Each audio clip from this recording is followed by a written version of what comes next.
ચલો બાળકો, તો હવે આજે આપણે જોઈશું તો કે કોણીય વેગમાન અને ટોર્ક વચ્ચેનો આપણે સંબંધ તારવીશું.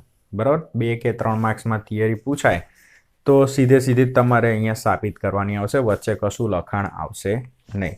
તો શરૂઆત ક્યાંથી કરીશું? તો આપણી જોડે કોણીય વેગમાનનું ઇક્વેશન છે. શું છે? તો સૌપ્રથમ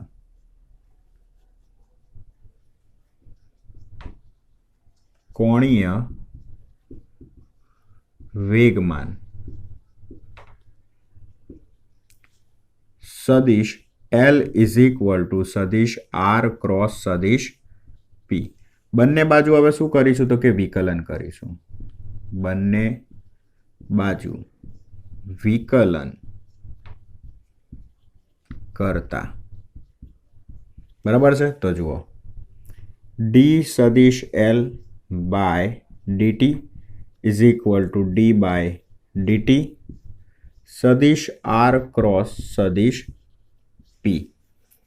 ખ્યાલ આવે છે? તો આપણે આ શું કર્યું? બંને બાજુ વિકલન કરવાનું. હવે અહીંયા શું છે? ગુણાકાર છે, એટલે તમારે અહીંયા વિકલન માટે ગુણાકારનો નિયમ નાખવાનો. તો તમને યાદ હોય તો ચેપ્ટર નંબર 3ની અંદર વિકલનમાં આપણે ગુણાકારનો નિયમ ભણ્યા હતા. શું? તો પહેલું પદ અચળ રાખો, બરાબર, ગુણ્યા બીજા પદનું વિકલન કરો તો d સદિશ p બાય dt.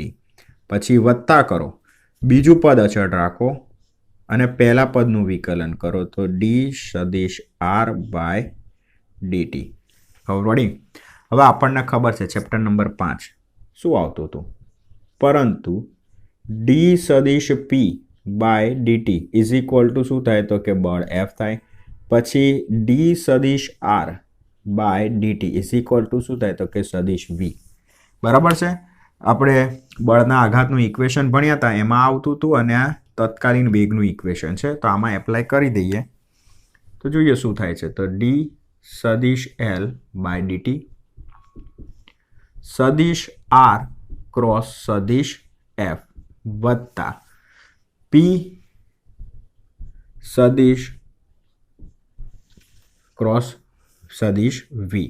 બરાબર છે? હવે ચાલો સમીકરણ નંબર 1 કહી દઈએ, પરંતુ પહેલા આની વેલ્યુ શોધીએ.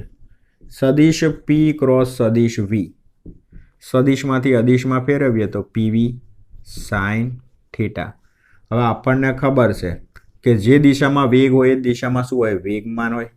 તો તમે આવું લખી શકો, p સમાન v સમાંતર p માટે થીટા કેટલો થશે? 0. સદિશ p ક્રોસ સદિશ v is equal to pv sine 0. Sine 0ની વેલ્યુ શું થાય? તો એ તો 0 થાય. તો સદિશ p ક્રોસ સદિશ v ની વેલ્યુ શું થાય? 0. આ વેલ્યુનો ઉપયોગ આપણે આમાં કરીએ તો સમીકરણ નંબર 1 પરથી ચલો, તો d સદિશ L by dt is equal to શું વધ્યું? ખાલી સદિશ R ક્રોસ સદિશ F વધશે. બરાબર. હવે R ક્રોસ F એટલે શું થાય? Torque tau. તો d સદિશ L by dt is equal to torque સદિશ ટાઉ. તો આ શું થયું? કોણીય વેગમાન અને ટોર્ક વચ્ચે સંબંધ દર્શાવતું સમીકરણ. ઓકે, એકદમ ઇઝી. હવે આને શું કહેવાય ખબર? ન્યૂટનના ગતિનો બીજો નિયમ. પણ કોના માટે? ચાક ગતિ માટે.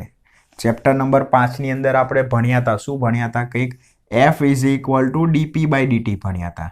તો એ રેખીય ગતિ માટે ન્યૂટનના ગતિનો બીજો નિયમ હતો. હવે આ જે છે એ ન્યૂટનના ગતિનો બીજો નિયમ ખરો, પણ ચાક ગતિ માટે. તો આપણે લખી શકીએ, જે ચાક ગતિ માટે ન્યૂટનના અથવા ન્યૂટનનો બીજો નિયમ છે. હવે ચાક ગતિ માટે મારે નિયમ બનાવવો હોય તો શું બનાવવું પડે? કે તંત્રના દ્રઢ પદાર્થના કોઈ એક કણના કોણીય વેગમાનના ફેરફારનો દર એ ટોર્ક બરાબર હોય. તો આપણે સ્ટેટમેન્ટ કંઈક આવું લખી શકીએ નિયમનું, કે દ્રઢ પદાર્થના અથવા દ્રઢ પદાર્થનો કોઈ એક કણના કોણીય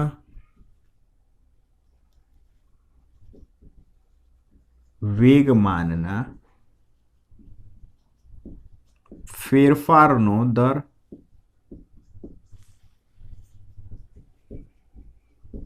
તે કણના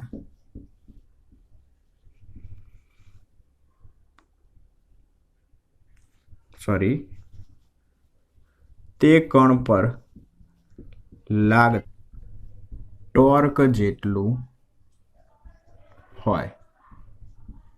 બરાબર છે. તો આ શું થયો? ન્યૂટનના ગતિનો બીજો નિયમ, પણ ચાક ગતિ માટે. ઓકે, ચલો તો હવે જોઈ લઈએ તો કે તંત્ર માટે કોણીય વેગમાનના સંરક્ષણનો નિયમ. હવે વાત આવે છે આખા તંત્રની.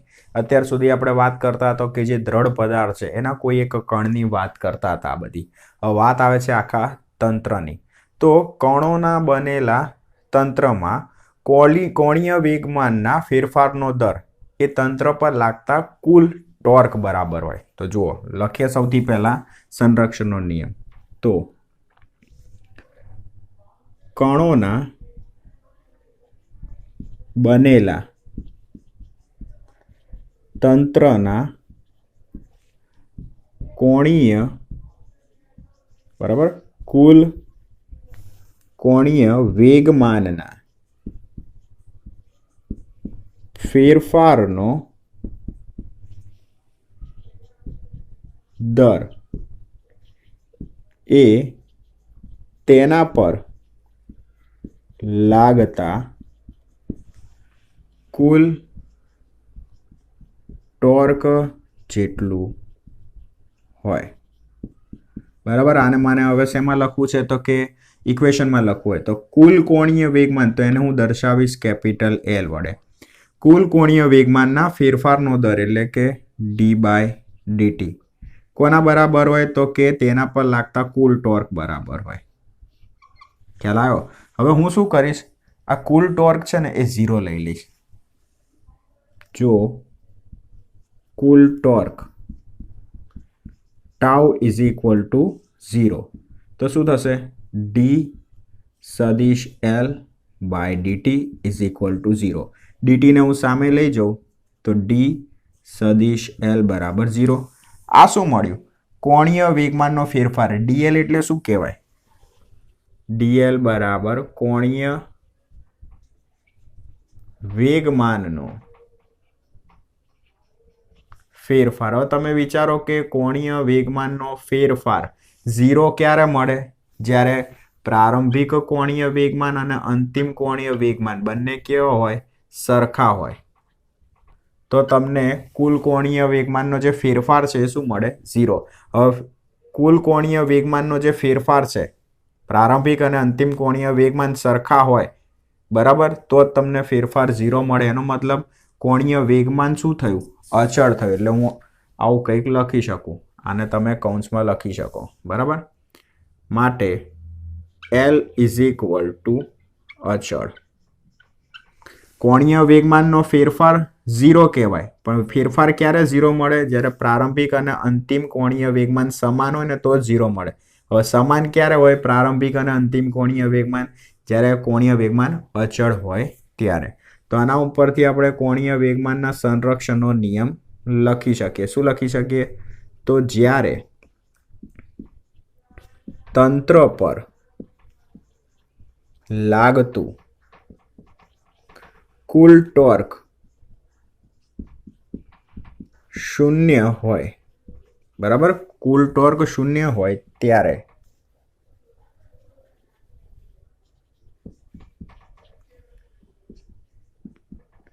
તંત્રનું કુલ કોણીય વેગમાન અચળ રહે. બરાબર છે? એટલે કહેવાનો મતલબ પ્રારંભિક કોણીય વેગમાન બરાબર શું થાય? અંતિમ કોણીય વેગમાન. આ ચાક ગતિ માટે, અને ચેપ્ટર નંબર 5 ભણ્યા હતા એ રેખીય ગતિ માટે. બરાબર. ચલો હવે આગળ આપણે જોઈશું તો કે ચાક ગતિ પદાર્થના સંતુલન માટેની જરૂરી શરતો. તો બે પ્રકારની શરતો આવે છે. એક તો રેખીય સંતુલન અથવા એને બીજું કહેવાય તો કે સ્થાનાંતરીય સંતુલન, અને બીજો પ્રકાર આવે ચાક ગતિય સંતુલન. તો જોઈએ કે આ બંને શરતો શું છે અને એનો ઉપયોગ ક્યાં થાય છે. બંને વન બાય વન જોઈ લઈએ. ચલો હવે વાત આવે છે તો કે દ્રઢ પદાર્થના સંતુલન માટેની શરત. બરાબર, મેં કીધું એ પ્રમાણે એમાં બે શરત આવે. તો ચાક ગતિકીય સંતુલન અને બીજું આવે રેખીય સંતુલન. રેખીય સંતુલનને બીજું નામ કહેવાય સ્થાનાંતરીય સંતુલન. તો પહેલા તો એ શરત સમજી લેજો શું છે. બરાબર છે. હવે તમને એવું કહેવામાં આવે કે કોઈ પણ તંત્ર રેખીય સંતુલનમાં છે, એનો મતલબ શું થયો? તો રેખીય સંતુલનમાં હોય એનો મતલબ પદાર્થ છે ને રેખીય ગતિ ના કરતો હોય. જો પદાર્થ રેખીય ગતિ ના કરતો હોય તો ચાક ગતિ કરતો હોય, અને જો પદાર્થ ચાક ગતિકીય સંતુલનમાં હોય તેનો મતલબ પદાર્થ ચાક ગતિ ના કરતો હોય. પદાર્થ ચાક ગતિ ના કરતો હોય તો પદાર્થ કેવી ગતિ કરે? રેખીય ગતિ કરે. પહેલા શરત યાદ રાખી લો, પછી એનો ઉપયોગ સમજીએ કઈ રીતે કામ કરે છે. તો સૌથી પહેલા આપણે વાત આવે છે રેખીય સંતુલન. બરાબર છે. તો હું કંઈક આવું લખી શકું, જો તંત્ર પર લાગતા બધા જ બળોનો સદિશ સરવાળો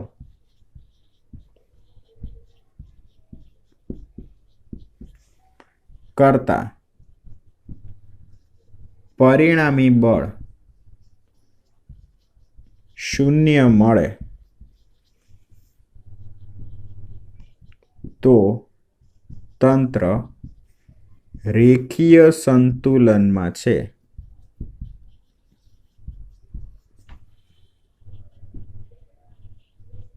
તેમ કહેવાય. ખ્યાલ આવે છે ને કે તંત્ર પર બહુ બધા બળો લાગતા હોય, બધા બળોનો હું સદિશ સરવાળો કરું અને પરિણામી બળ શૂન્ય મળે તો મને એ શું કહેવાય? તંત્ર રેખીય સંતુલનમાં છે તેમ કહેવાય. એટલે માની લો કે પરિણામી બળ છે F is equal two F1 વત્તા F2 વત્તા અપ ટુ Fn. હવે બધા બળોનો હું સદિશ સરવાળો કરું, છેલ્લે મને સદિશ સરવાળો શું મળે? 0 મળે. તો એ શું થયું? તંત્ર રેખીય સંતુલનમાં છે તેમ કહેવાય. જે રેખીય સંતુલન ની શરત છે. બરાબર. હવે રેખીય સંતુલનમાં છે, માની લો કે આ પદાર્થ શું છે? રેખીય સંતુલનમાં છે.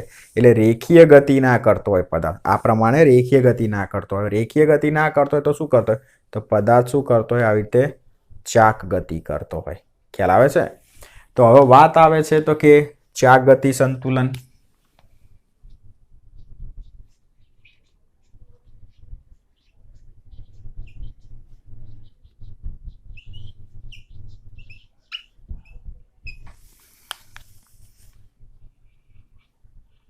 ચલો, તો ચાક ગતિ સંતુલન એટલે શું?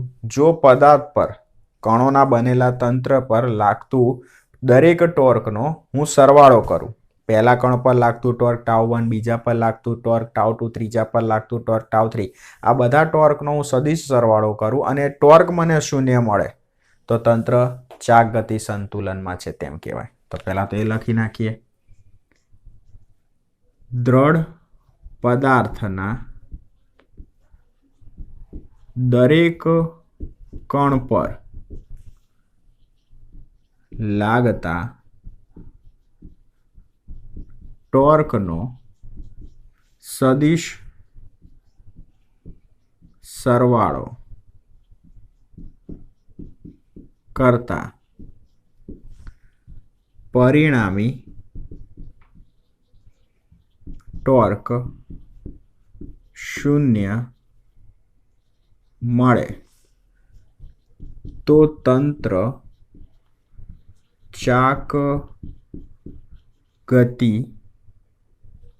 સંતુલનમાં કહેવાય.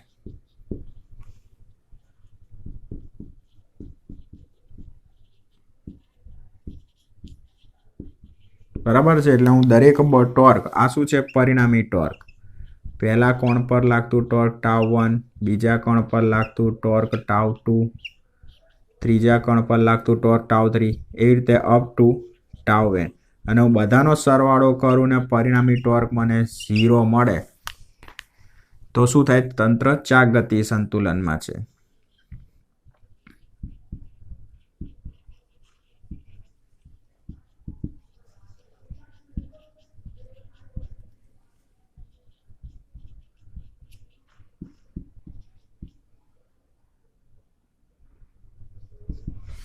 બરાબર છે.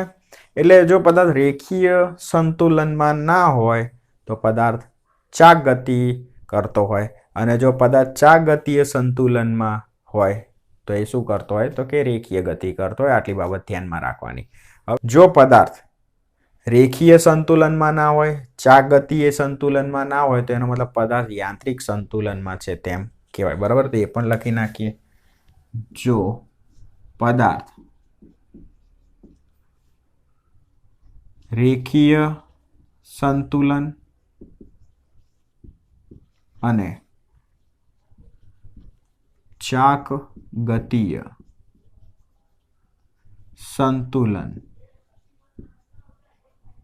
માં ન હોય તો તંત્ર યાંત્રિક સંતુલન માં છે તેમ કહેવાય.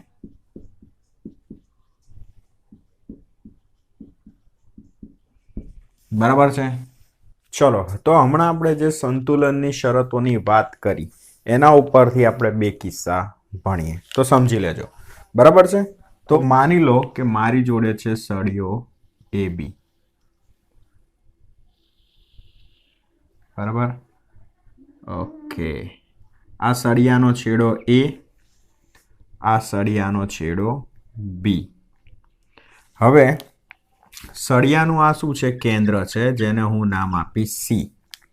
હવે C થી છેડા A નું અંતર આપણે લઈ લઈએ સ્મોલ a.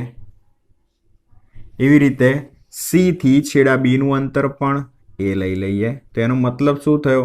કે C એ શું થયું? મધ્ય બિંદુ થયું. હવે સમજો કે સળિયાના જે બે છેડા છે A અને B, બરાબર, એ બંને સળિયાના છેડા ઉપર સળિયાને લંબાઈ જે છે ને એને લંબ રૂપે હું બે બળ લગાડીશ. તો એક બળ અહીંયા અને બીજું બળ અહીંયા. તમે જોઈ શકો છો કે બંને બળ જે છે એ અધો દિશામાં છે, પાછા સળિયાની જે લંબાઈ છે એને લંબ. હવે માની લો કે આ બળ F છે, આ પણ બળ F છે. બરાબર છે. હવે સમજો, તો અહીંયા આપણે શું કરવાનું છે કે નક્કી કરવાનું છે કે સળિયો ચાક ગતિ સંતુલનમાં છે કે રેખીય સંતુલનમાં છે. આપણે ભણી ગયા કે જો તંત્ર પર લાગતું પરિણામી બળ 0 હોય, પરિણામી બળ, તો એ શું કહેવાય? રેખીય સંતુલનમાં કહેવાય. અને જો પરિણામી ટોર્ક 0 હોય તો ચાક ગતિ સંતુલનમાં કહેવાય. તો સૌથી પહેલા તો આપણે અહીંયા એ ચેક કરીએ. તો F અને F બંને બળો કેવા છે? સમાન મૂલ્યના છે. પાછા બંને કેવા છે? એક જ દિશામાં છે. તો તમે ચેક કરો કે અહીંયા જે સળિયો છે એના ઉપર જે બધા બળો લાગે છે એ બધા બળોનું પરિણામી બળ 0 થાય છે. તો અહીં તંત્ર પર લાગતું પરિણામી બળ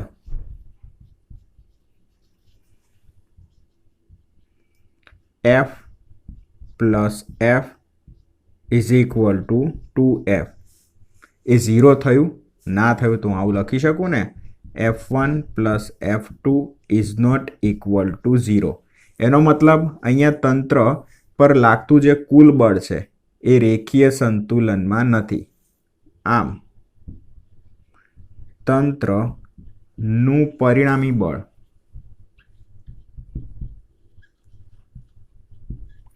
શૂન્ય નથી. માટે તંત્ર રેખીય સંતુલનમાં નથી. બરાબર છે. હવે જુઓ, આ અંતર એ છે, આ બળ F છે, તો અંતર અને બળ F બંને કેવા થયા? લંબ. એવી રીતે આ અંતર એ છે, બળ કેવું છે? લંબ છે. તો અહીંયા બંને બળ વડે જે ઉત્પન્ન થતું ટોર્ક હશે એ કેવું આવશે? સમાન આવશે. તો હવે જુઓ, હવે તંત્ર પર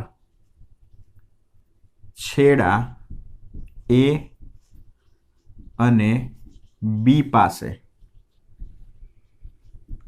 લાગતું ટોર્ક, તો τ1 બરાબર τ2 બરાબર AF થશે. બરાબર છે. ટોર્કનું ઇક્વેશન શું? તો કે R ક્રોસ F. ચલો અહીંયા બતાવી દઈએ થોડું વ્યવસ્થિત. ટોર્કનું ઇક્વેશન શું? સદિશ R ક્રોસ સદિશ F. સદિશમાંથી અદિશમાં ફેરવીએ તો RF સાઇન થીટા. હવે તમે જુઓ, અંતર અને બળ બંને કેવા છે? લંબ છે. તો થીટા કેટલો લઈ લઈએ આપણે? 90. તો R ઇન્ટુ F સાઇન 90ની વેલ્યુ 1 થશે. હવે R એટલે શું? તો કે કેન્દ્ર C થી છેડા A નું અંતર કેટલું થશે? A. અને બળ કેટલું લાગે છે? F. બરાબર છે. તો આટલું જ જે ટોર્ક છે એ અહીંયા લાગવાનું, એટલે τ1 બરાબર τ2 બરાબર શું થશે? AF. હવે તમે વિચારો કે આ જે બળ છે, બરાબર છે, આ અંતર છે, તો એના વડે જે ટોર્ક ઉત્પન્ન થશે એ કંઈક આ દિશામાં હશે. એવી રીતે બળ F છે, અંતર A છે, તો એના વડે ઉત્પન્ન થતું ટોર્ક આ દિશામાં આવશે.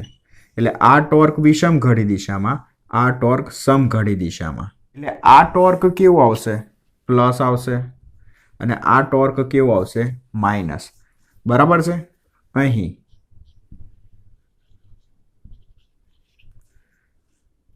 છેડા A અને B પાસે ઉદ્ભવતું ટોર્ક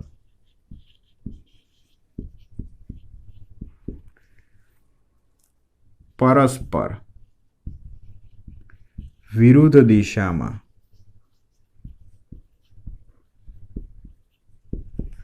હોવાથી પરિણામી ટોર્ક કેવું થશે? શૂન્ય થશે. બરાબર છે. તો પરિણામી ટોર્ક શું થશે? શૂન્ય થયું. તો તમે શું કહી શકો? આમ તંત્ર ચાક ગતિય સંતુલનમાં હશે. બરાબર છે. આપણે પહેલા જ વાત કરી હતી, જો તંત્ર પર કોઈ ટોર્ક ના લાગતું હોય અથવા પરિણામી ટોર્ક શૂન્ય હોય તો પદાર્થ ચાક ગતિ કરે નહીં. ટોર્કવાળી જે થિયરી જ્યારે ચલાવી હતી ને ત્યારે મેં તમને કીધું હતું કે જો ટોર્ક ઉત્પન્ન થાય તો જ પદાર્થ ચાક ગતિ કરે. તો અહીંયા આપણે જોયું કે એક ટોર્ક વિષમ ઘડી દિશામાં, તો એ ટોર્ક કેવો આવશે? પ્લસ. બીજું ટોર્ક છે સમઘડી દિશામાં, એ ટોર્ક આવશે માઇનસ. આ પ્લસ ટાઉ, આ માઇનસ ટાઉ, તો પરિણામી ટોર્ક શું થયું? 0. એટલે ટોર્ક અહીંયા 0 થાય છે. તો આ જે તંત્ર છે એ ચાક ગતિ કરશે નહીં? કરે. બરાબર છે. બીજું, બંને બળ એક જ દિશામાં છે, F. બંને સમાન મૂલ્યના છે, એટલે પરિણામી બળ શૂન્ય નથી થતું. એટલે મતલબ તંત્ર રેખીય સંતુલનમાં નથી. હવે રેખીય સંતુલનમાં ના હોય એટલે તંત્ર છે ને રેખીય ગતિ કરશે. આખું તંત્ર ક્યાં હશે? નીચે તરફ રેખીય ગતિ કરતું હશે. હવે આપણે બીજો કિસ્સો જોઈએ. તો જુઓ,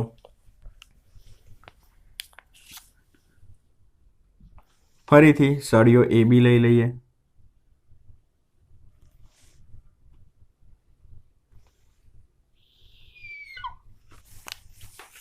તો આ છેડો A, છેડો B, કેન્દ્ર C, આ અંતર A, આ અંતર પણ A. ચલો હવે ધ્યાન શું રાખવાનું કે સળિયાનો જે છેડો છે A, એના ઉપર જે બળ લાગે છે એ અધો દિશામાં, અને છેડો B છે ત્યાં જે બળ લાગે છે એ છે ઉર્ધ્વ દિશામાં. હવે તમે જોશો કે બંને બળો કેવા છે? સમાન મૂલ્યના, F અને F. એટલે અહીંયા શું થવાનું? બંને બળની દિશા પાછી પરસ્પર વિરુદ્ધ છે. તો અહીંયા પરિણામી બળ શું થશે? શૂન્ય. અહીં બંને બળ સમાન મૂલ્ય તથા પરસ્પર વિરુદ્ધ દિશામાં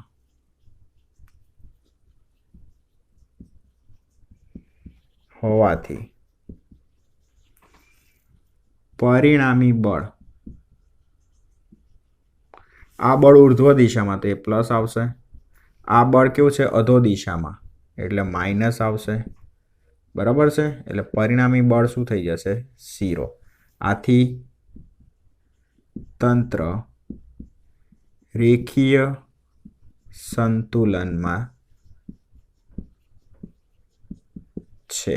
એટલે તંત્ર છે ને રેખીય ગતિ નહીં કરતું હોય. હવે ચલો ટોર્કની વાત કરીએ. આ જે બળ F છે એના વડે જે ટોર્ક ઉત્પન્ન થશે એ આવી રીતે વિષમકળી દિશામાં. સેમ વસ્તુ આ બળ વડે ઉત્પન્ન થતું ટોર્ક વિષમકળી દિશામાં. તો બંને ટોર્ક એક જ દિશામાં છે. બંને ટોર્કના મૂલ્યો પણ કેવા હશે? τ1 બરાબર τ2 બરાબર F. હવે બંને છેડે ઉત્પન્ન થતું ટોર્ક સમાન મૂલ્ય તથા વિષમઘડી દિશામાં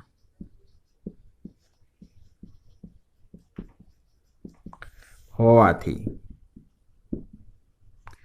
પરિણામી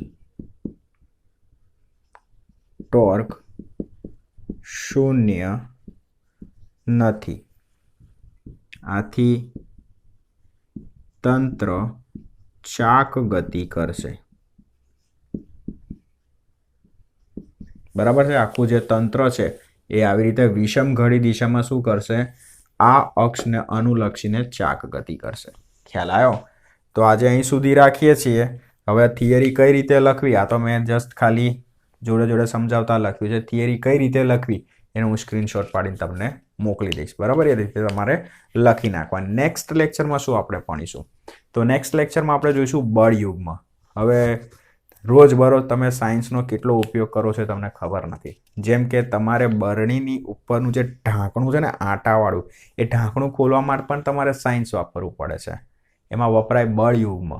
એ આપણે આવતીકાલે વાત કરીશું. એના પછી આપણે જોઈશું તો તમે ઉચ્ચાલન નામ સાંભળ્યું હશે. બરાબર? એક એવી સાદી રચના, બરાબર, એ સાદી રચનાની મદદથી તમે કોઈ પણ ભારે પદાર્થને લાંબા સળિયા વડે ઓછા બળથી ખસેડી શકો. હવે એ કામ કઈ રીતે કરે છે એ પણ આપણે નેક્સ્ટ લેક્ચરમાં વાત કરીશું. ઓકે.